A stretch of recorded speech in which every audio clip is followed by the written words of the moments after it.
your journey to the renewed mind.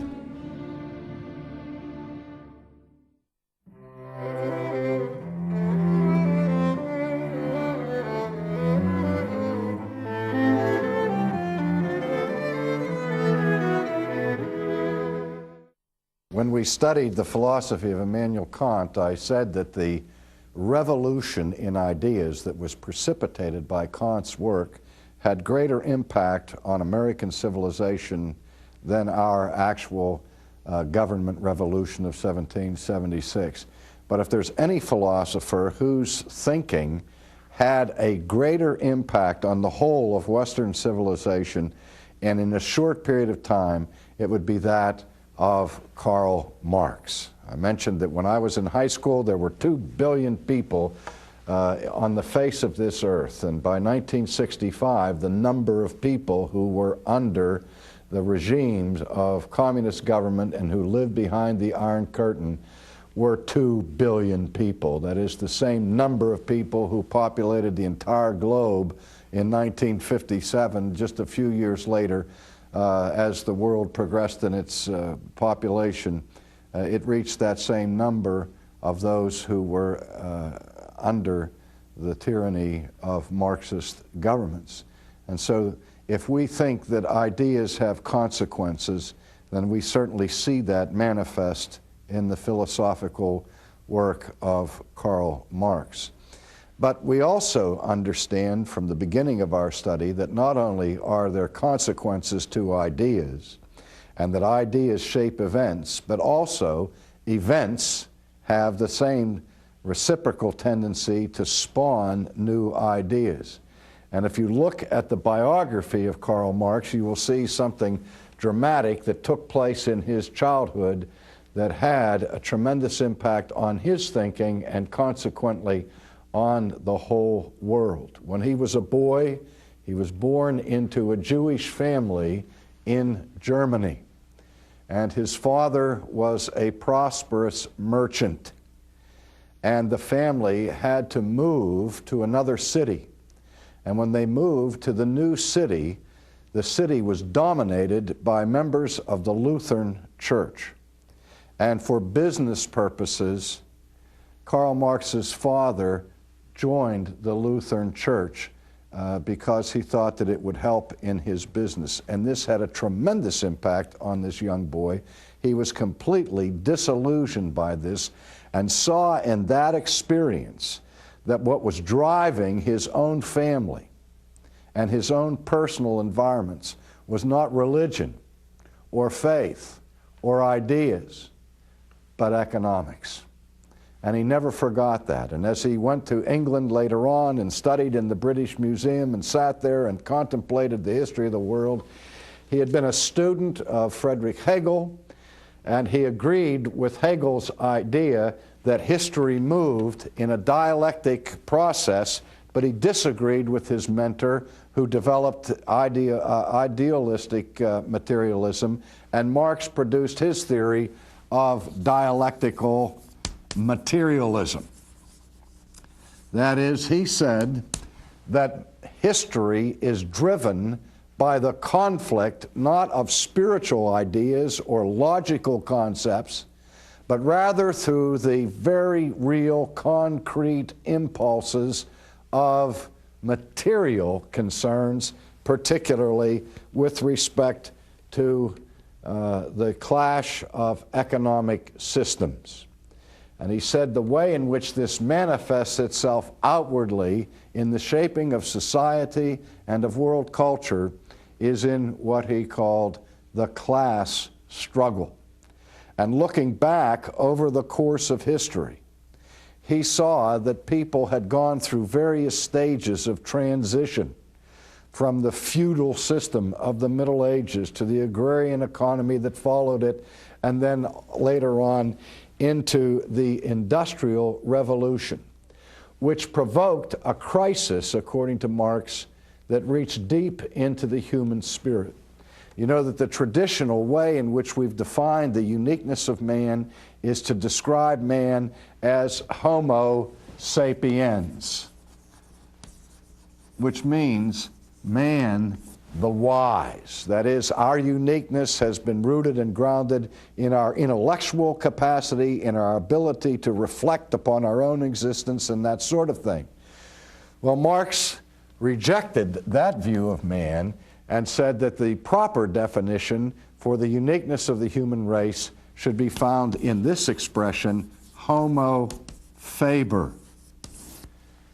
You understand that in the Germanic world, a factory is called a Fabrik, and the Fabrik is the place where things are manufactured or are made. And so that's the basic word behind this, and homo faber means literally man the maker, or man the worker. And what Marx was saying at this point is that what defines our human existence, where we eat and drink and sleep, is centrally related to our work. Whenever you meet somebody for the first time, you ask them three questions. You ask them their name, where they live, and then you ask them, what do you do? And that expresses the concern that we have to identify our own existence in terms of our vocation or in terms of our labor. Now, Marx, as he analyzed the movement of history, said that our deepest existence is rooted in our work, and that what happened with the Industrial Revolution and the conquest of capitalism as an economic system, particularly in the Western world, produced in the human spirit a profound alienation. And it's the alienation of the individual from the fruit of his labor. And he saw this as a crisis that would bring about radical changes in the future structures of society. Unlike the philosophers of history that had preceded him, such as Hegel, who looked for history to flow out of this dialectical process through a built-in evolutionary system by which history just happens to move by invisible laws in a given direction. Marx came to the conclusion that if we can see where society ought to be and is not there, that is, if we can envision a better world order than we presently enjoy, we should not wait for the impersonal forces of evolutionary history to bring that about, but we need to take action to change the given structures of the day. And so he advocated the use of violence to bring about the improvement of man's economic condition. You've seen the slogan, Arbeit macht frei, labor makes free, and workers of the world unite, all having its roots in the impetus of Marx's philosophy, where he encouraged the proletariat, the working class, to rise up in revolution against the ownership class to bring about a new world order through violent revolution, which revolutions occurred with great rapidity in the earlier part of the 20th century that brought about dramatic changes to the society of this world. Part of this alienation from his labor that Marx spoke of was this: in a rural economy, in an agrarian economy, the farmer is more or less self-sufficient, much more self-sufficient than in an industrialized society. And he owns his own tools, but most significantly, he enjoys the fruit of his own labor. When the transition came from that kind of an environment to an industrialized environment, then people began to work for wages, where they did not participate in the ownership of the company or the factory in which they work, and did not own the fruit of their labor. And so Marx saw this modern system as a reinvention of slavery. Not the kind of slavery that the feudal serf lived under the military leadership of the barons of that day, but now it was a slavery imposed by the factory owners, the owner of the company store, for example, who gave a pittance by way of salary to the worker and to the laborer, but the great bulk of the profit from this industry went to the owner. And as a result, people were cut off from the fruit of their labor. And also, at this point, Marx raised a serious challenge against the capitalistic view of value. That according to capitalism, the laws of economics that rule are the basic laws of supply and demand.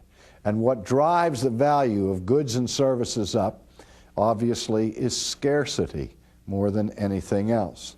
And so, one of the reasons why the managerial class earns so much more money than the working class is because the knowledge that they bring to the job is scarce, and it has a greater value per person in the success of the capitalistic enterprise. That is, people who have entrepreneurial skills and gifts and who are knowledgeable technicians and so on get higher wages than unskilled laborers because there's a competitive marketplace, and their scarcity of knowledge and gifts and talents drives up their value as wage earners in the marketplace, just as the scarcity of goods drives up the price of goods in the marketplace. And over against that way of doing things, Marx created or emphasized what he called the labor theory of value. That the way in which wages should be paid is on the value of the labor that is brought rather than on the scarcity of it. That it's the hard toil of the man in the blast furnace that really makes it possible to produce steel. And his great energy, cost, and sweat and toil should be the subject of a much greater reward, because the value of work is intrinsically related to the effort that is produced. Now also, in this understanding of things, Marx saw that the key advantage that the owners had over the workers was that the owners owned and controlled the means of production. We say that whoever owns the tools owns the game. When I was a kid and we played baseball, we didn't have organized baseball games, we didn't have official umpires, and so we had to referee, as it were, ourselves, among ourselves. And if there happened to be a disputed call at first base, I say, I'm safe, and the other guy says out, and one team all agrees that he's out, and the other team all say he's safe. Who decides? Well, it would usually come down to this: it's my bat, it's my ball, I'm safe. Because without me, there is no baseball game, because I own the means of production. I own the tools. And he understood that the invention of tools is what propelled the world into the industrial age. Because what tools do is save labor. They are labor-saving devices. And that tools have the unique ability to bring about exponential increases in production. You take your front lawn, and you want to keep your front lawn manicured. There are different ways that you can do it. You could go out there with a pair of scissors and cut each blade of grass individually to keep your lawn manicured. It would be very inexpensive in terms of the tool that you use. But at the same time, It would be labor-intensive and time-consuming. Now, you can improve your productivity in cutting your grass by getting a more sophisticated tool. You could perhaps buy a push lawnmower and do the job in much less time with much less effort than you would with a pair of scissors.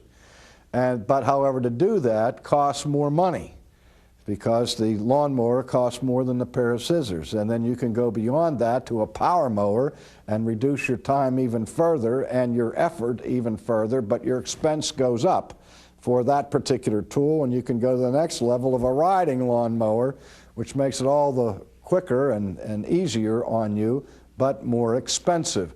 And so the point is that as tools become more sophisticated, they have the capacity to increase production radically. You take the American farmer and compare him to a third world farmer, and the two farmers may be of the same physical strength and the same native intelligence, but one produces 100 times more wheat than the other one, and the basic reason is that the American farmer has the sophisticated tools and equipment to increase his production, where the man in the third world is using a mule and a wooden plow, perhaps. And so Marx understood how the means of production drive economic growth and prosperity. But the problem he saw in all of this alienation was it is the ownership class who owns the tools. And because they own the tools, they have the power to exploit the workers they hire at their wages, but all of the profit goes to the owner. And this produces enmity, alienation, and the class struggle. You can see this right now in professional sports, where the players are saying, I want a high salary because without me, nobody comes to the stadium. And the owner says, wait a minute, I'm the one that invested in this venture in the first place. I'm the one who took the risk. It's my capital that made this possible. And not only that, but the value of this sport has been contributed to by all those who came before you to build up this franchise. Why do you think that this group should suddenly get all of reap the profits when they haven't put the expenses in? The other ones on the other side are saying, but wait a minute, because of our skill and our labor, you're reaping hundreds of millions of dollars and I want a piece of it. And so you have conflict, you have lockouts, you have strikes, you have all of that going on because you're having a struggle over economics and a kind of class warfare.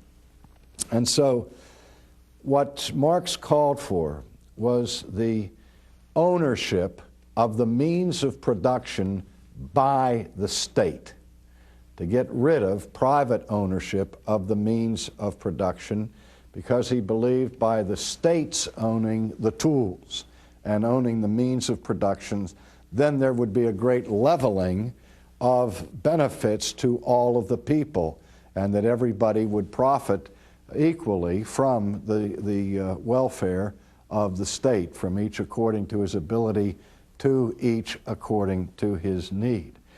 But for that to happen takes revolution, because the structures that are in place in capitalistic societies, according to Marx, are established really on the basis of economic vested interest.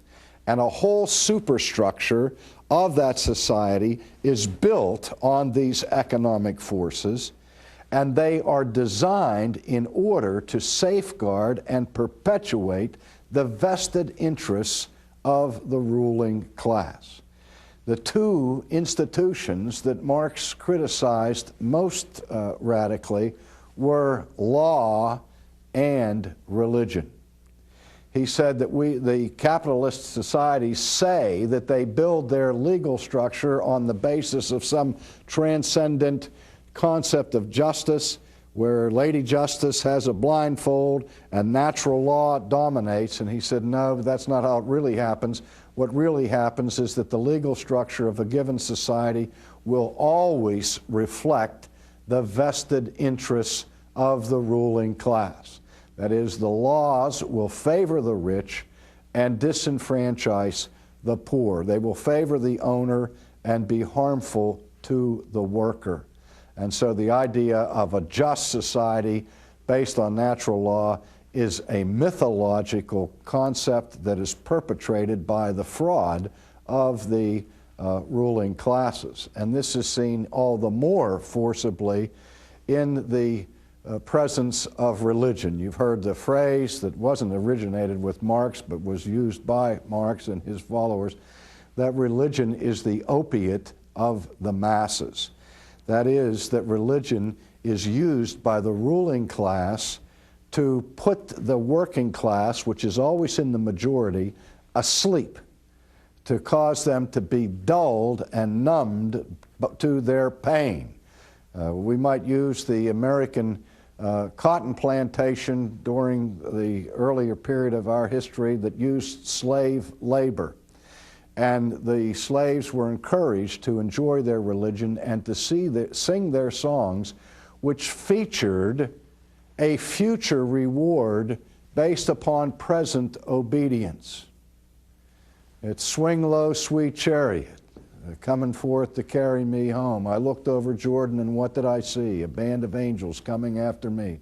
The idea was, keep your eyes on heaven, because you're not going to get anything here, but if you behave yourself and be a good slave, then when you die, you'll go to heaven and God will reward you there. And so Marx said that religion is invented by the ruling class to maintain control over the masses and is used as a tool to exploit them. That's why he wanted to get rid of not only the false juridical structures of capitalistic society, but also of the religions, the organized religion that was used as a tool by the owners to keep the workers in line. Now, his own philosophical structure had its religious elements. It had its saints and its heroes that were virtually adored and worshiped, and he gave them all a future promise, a utopian eschatology, where for Marx, heaven would be heaven on earth that would be realized by a classless society in which the free development of each individual person would translate into the free development of all. As I said, there's probably been no philosophical system that has had such a rapid and radical impact on people's lives in the history of the West and the East than Marxism. And yet at the same time, there's probably never been a philosophy that promised more and produced less than this one. No philosophy that's plunged more people into such abject misery as this one had, because Marx's theories violated the basic laws of growth in prosperity and wealth for people. And it has proven to be an unqualified disaster